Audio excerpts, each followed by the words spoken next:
Begin with Drew Reeves, and he visited one area hit hardest by the storm. Drew?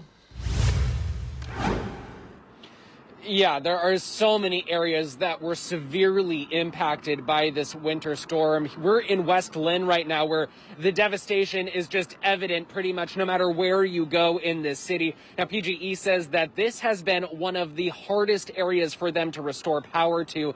Another one of those areas is Canby, where we visited a woman earlier today who's not only taking care of her family, but horses as well. 1 week. That's how long Kit Vandenbroek has been without power since it went out last Friday night.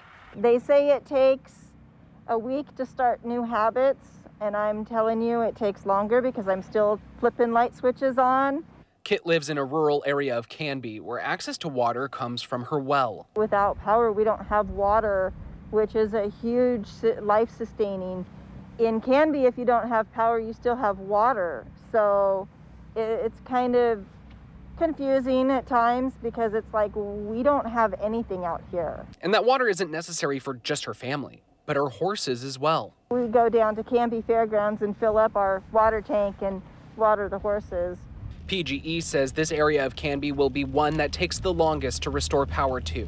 Kit has just a small generator that is powering everything in her house, like her stove and freezers. We raise cattle for our freezer, and we can't afford to lose that cattle, that meat that we have put in the freezer. The storm comes just a month after her property also experienced serious flooding.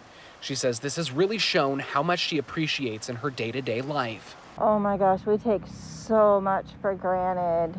The coffee maker, the hot water for tea, the lights alone.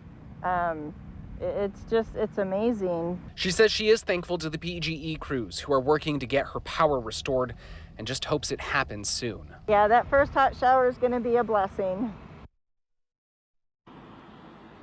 And take a look at this. PGE says it has just created this website where you can take a look at your specific area.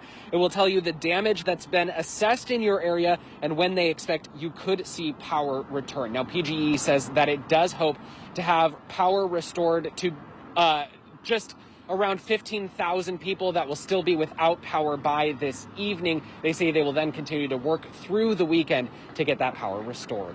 Reporting live in West Linn, Drew Reeves, Fox 12 Oregon.